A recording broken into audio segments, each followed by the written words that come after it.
What's up, YouTube? I'm Charmaine Jamil, and welcome to this week's video.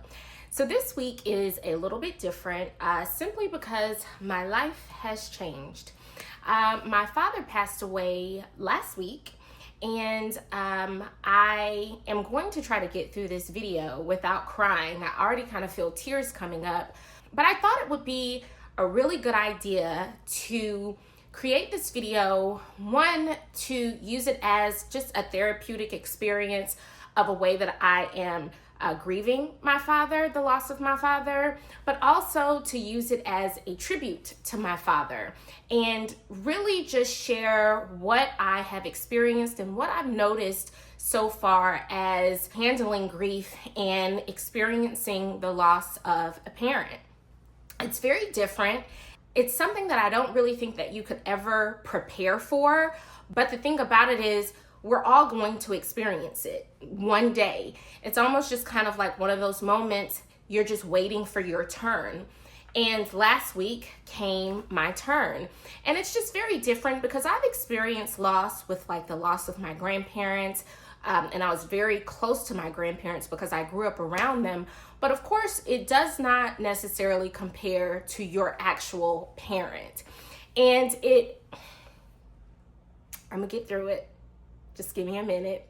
So if I stop and I'm just trying to get myself together, but I know that you all, can give me some grace and understand. But I wanted to just kind of share this of how I'm handling this grief and what has really been helping me, because it's only 3 things that I really thought about that has really been helping me through this particular moment.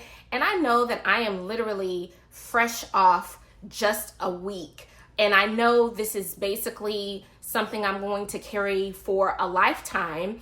But I just wanted to kind of, get these feelings and get what I wanted to say off my chest, because I just think that that is a part of really going through the grief process, is to really express yourself how you see fit. The 3 things that I have really been doing that have really been helping me get through this moment and really just kind of find, I guess, what you could call whatever my new normal is for my life right now. And the first thing that has really helped me is really holding on to all of the memories that I have.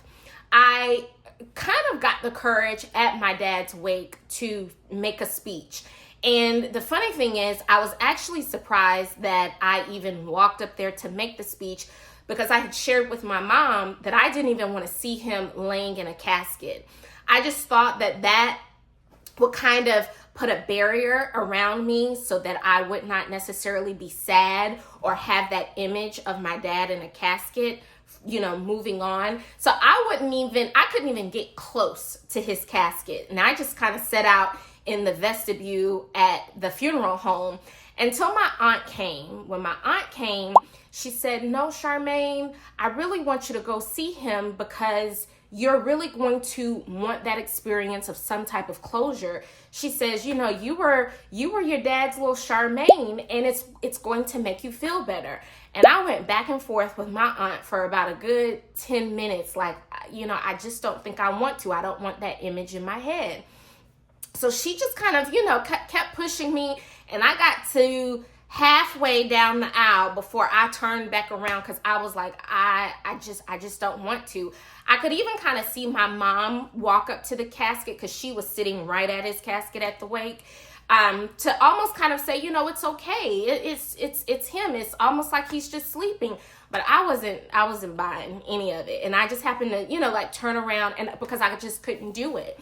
And then I just kind of got the courage when I was sitting out in the vestibule, and I just started thinking about all of the funny things, the memories. Everyone, this is my father. He looks like Santa Claus. Say hello for the people. Hello, this is Frederick Douglass.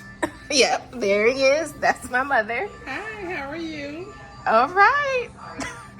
Whether they were good memories, not so good memories, when things went left, when things went right. I thought about all of those memories, and I said, you know what? I'm going to go in there and I want everyone to know how I felt about my dad. And I just start thinking about like some of the more recent moments, some of just the moments that kind of stuck out to me. And I want to share those in this video with you. So how I'm helping myself to grieve is really going back into the memories of the things that my dad said. One of the things is in this video right here. Check this out. Can you see me? You already ate it? No, I'm waiting. Yeah, go ahead. The texture's real good, and I like it because it's not too sweet. It's real good.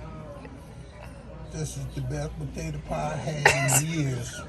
I think they're saying that because they're my parents. No, it's real It's good. not. It's really good. Because I love sweet potato pie.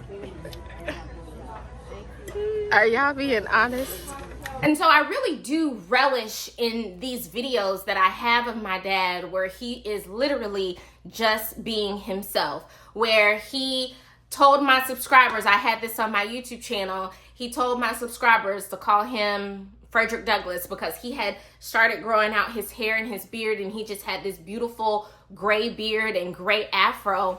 And I just cherish those moments. Those are moments that I can go back and look at any time where I'm just maybe feeling a disconnect or just kind of want to hear his voice. I'm so glad that I have those videos. So that is one thing that I can encourage you to do. If you have any type of memory, it doesn't necessarily have to be a video. It doesn't even necessarily have to be a picture. It can just simply be an interaction that you have in your head, in your mind, in your heart, to go back and relive those and laugh. If it was something that you could laugh about or something that you can say, can you believe they said this? Because that is a memory that you have that no one can take away from you. So that is the first thing that has really helped me. The second thing that has really helped me is really allowing myself to feel every single emotion, no matter where I am, no matter who I'm around. Feel the emotion because it is your emotion and your emotion alone. I didn't realize how I was going to feel the day after the funeral. I got up really, really early and I was like, well, maybe if I get my cup of coffee, I won't, feel so bad. And I was at the Starbucks in Savannah, and before I knew it, I was crying to the barista lady. I mean, I was literally like, Charmaine, you are sitting here pouring out your heart, crying to the lady at Starbucks. But you want to know what the barista did? She literally poured out support to me in the drive-through line. And you already know if it was Starbucks, it was a long line of people behind me. She said, if you need somebody to talk to, she said, come back to this Starbucks and I will come from behind the counter and sit and talk to you. I just want you to know that you're not alone. And I could tell in that moment that she more than likely had experienced the loss of a parent. But that's what made me say, you know what, just because you've experienced the loss of a parent, you really don't know how someone else is handling it or experiencing that. But the best thing that you can do is just tell them they're not alone.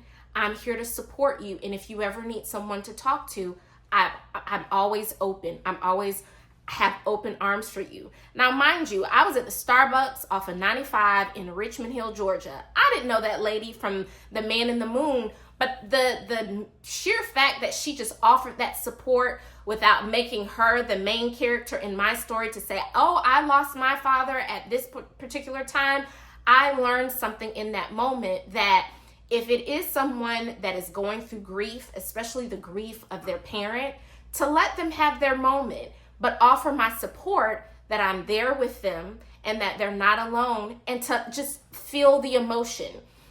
And I think that when I start feeling those emotions, that's what helps me to kind of gather myself to go back into all of those memories. I start looking at pictures because one thing, my dad, he really didn't care about taking pictures, but if you ask him, I can only speak for me. If you ask him to take a picture with you, he was all smiles and ready to say something that was going to make you laugh. And that's just what I have been holding on to that has just been tremendous for me. I even can think back to his funeral, which was just this week, Wednesday. And I really wasn't sure how I was going to be able to handle the funeral, but it was just such a beautiful ceremony. I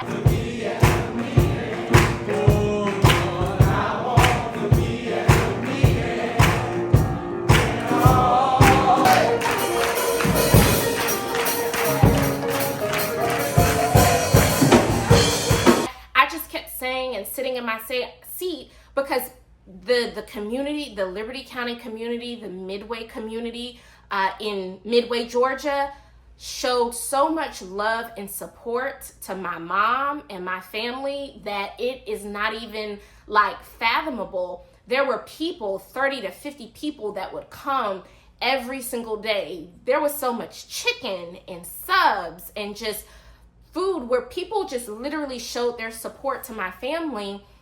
And I knew my dad would be so happy because it was so funny. Even when I got home, because this is a memory that I live in as well, my dad, for some reason, he loved and supported going to somebody's funeral. And when I got home, I just kept saying, why are there so many funeral programs all over the place? Because my dad, he supported people in their time of bereavement till it was our time of bereavement. They showed that same love back to my mom and just the support of my dad, that it was so overwhelming, but not overwhelming in a bad way. It was just overwhelming that it's so good to know that you're loved and supported. So that's another thing that I've learned, is that when it is someone else's time for their bereavement, to be sure that I am in place to show my love and support for that person, because that too has made all the difference in the world, to know that my family did not go through this alone. Yes, we had a loss, but the community as a whole, they also had a loss.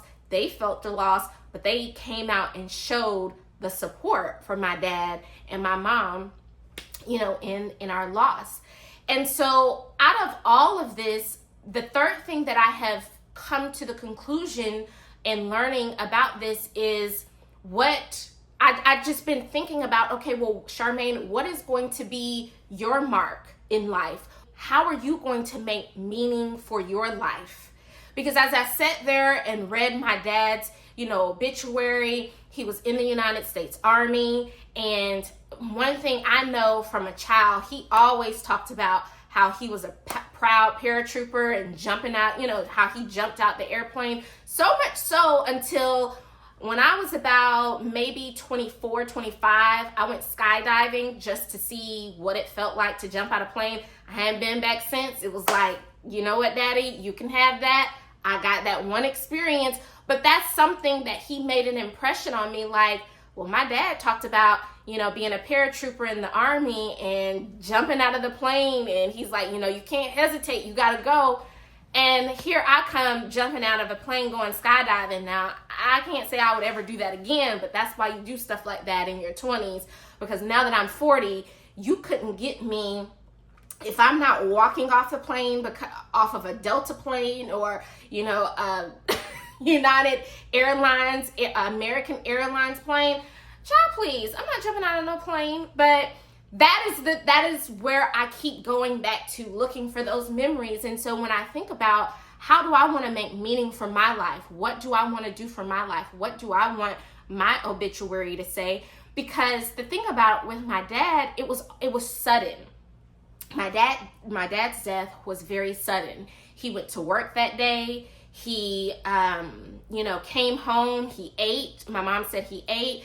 And because he had this afro, my mom always braided his hair at night. And when she was getting ready to braid it that night, that's when he had a heart attack. But the thing about it is, he didn't suffer. He did not suffer, not one bit. It was almost like, if he had to go, God came, took his breath, and that was it. There was no hospitals. There was no, even though he had a heart attack, it wasn't him like grabbing his chest or him hurting or anything like that. And, I take comfort in that, to know that he did not suffer, because he definitely was a believer in his faith. He believed in God. As you can see in, the earlier video, he's telling, my subscribers to be blessed. And that was just my dad. So I've just been thinking about that, making meaning and doing all of the things that you want to do in life, because my dad was sitting down to get his hair braided, and that's when he had a heart attack, and it was just like that. He was 74 years old. And if you would have told me, and more or less any of my family, that was going to be his last day, I would have bet you $1 million that you were lying. But I just thought about that. I'm like, okay, well, that put me into even more of a perspective of how are you going to make meaning of your life, Charmaine? And I came to the conclusion, I want to see everything that the world has to offer. I do share on my YouTube video about how I do travel, but I want to travel more. I want to be out in the world even more, because I don't want my day to come where I say, I wish I did, I could have done, but I didn't, or I was tired, or I was so sad. And it's like, no, take those memories with you and go out in the world and make meaning for your own life. I'm supposed to be going to Los Angeles, California in September to this conference that I really wanted to go to. And I was sitting there telling my mom about it. And my mom, she's not really a big flyer as far as airlines are concerned. She'll drive in a car, or she will get on a train, something like that, but she's not going to get on an airplane. And I told my mom, I said, Mama, if you want to come to Los Angeles with me, and I'm saying this on this video because I know she's going to watch it, and this is just a reminder to her, we're going to California. And I told her, I said, well, if you go and you buy your plane ticket, I'll pay the difference for you to fly first class so that you'll have space and room. Because sometimes if you're flying that far, especially if you haven't flown before, in a while, you kind of need some elbow room. So I told her, I will pay the difference for you to fly first class if you come to California with me. And she kind of thought about it. You could tell she was like, well, yeah, okay. But then she's like, I'll get back to you on that. So you all drop in the comments, give my mom some encouragement, and tell her to come to Los Angeles, California with me in September so that she can get out there and get her some flight miles as well. But I just do. I have a newfound, respect for life, for living, and just the whole instance of how things happened, how the love was poured out on us during this time, and just, how my dad just really set a standard for me in my life. I can't thank him enough. That's why I'm like, the least I can do is share this video, but also sharing those 3 points for anyone else who may just be feeling like, well, what do I do now after the loss of a parent? I can't really tell you, how it's going to feel in a week for you. I can't tell you how it's going to feel in a month or how it's going to feel in a year. But what I've gathered when people share their experiences is something that you live with for the rest of your life. But it doesn't have to paralyze you. And I don't want, the loss of my father to paralyze me. I want it to energize me. I want it to really help me open my eyes to see parts of the world, parts of myself that I didn't know I could do, or places that I never would have thought that I would have ever visited. And I know that my dad has given me the strength, the resources, and the courage to do that. We made it to the surgery day. My parents are here. My mom, she's got on her Scully. I told her she looked like a hip-hop mom this morning. She looks real. Good morning. And you all remember Frederick Douglass. Good morning. I'm trying to get these two out of the door so we can go. I was trying to tell them about the hotel policies, which is my apartment. Yeah. So you're probably wondering how I ended up in this situation. And yes, those are blue lights from the Atlanta Police Department behind me. Listen, when I'm driving early in the morning like that and no one is out on the road, I treat the stoplights as stop signs. I make a complete stop, look both ways, and keep it moving. I'm not chancing someone robbing me while I'm waiting for the light to turn green. Does anyone else do that? Well, at this moment, as soon as I pulled off, the police car lit me up because he was sitting in the cut where I couldn't see him. Thank goodness he was this handsome officer who was clearly smiling at me 5 o'clock in the morning and decided to let me go without a ticket. I had my parents in the car, riding dirty, running red lights, and they just looked at me like, so this what you be doing up here? Listen closely to the commentary in the video for a good laugh. So I got pulled over on my way to the house. Uh-oh, there's a police coming. 5:27. Okay. It's 5:13. Okay. Okay, I really appreciate it. I'm on my way to Piedmont Hospital. I'm having surgery this morning. Okay. So I just, Atlanta, I don't like sitting at the lights and stuff. I appreciate it though. Be careful with that, Thank you. right? I will do that. Thank you. You have a wonderful night. I knew he wasn't going to give me one. He was smiling too hard. And I don't have no record. You need to find better stuff to do in the city of Atlanta. Clean record. I hadn't had a ticket in 15 years.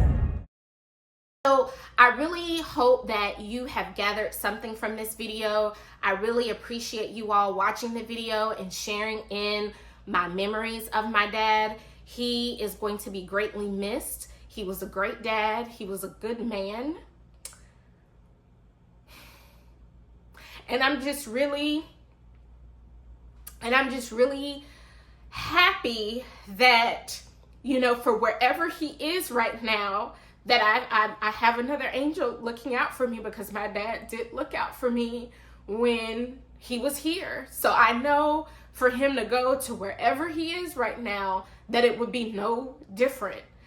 And so yeah, that's what I wanted to share, to really hold on and relive some of those memories that you have of your loved one, to allow yourself to feel every emotion, no matter where you are, no matter who you're around, and to really ask yourself, because of this, how am I going to make meaning of my own life? How am I going to allow my loved one to encourage me to either do something I've always wanted to do, to go somewhere I've always wanted to go, or just whatever it is that your heart desires, to use your loved one as encouragement and fuel that you can do it.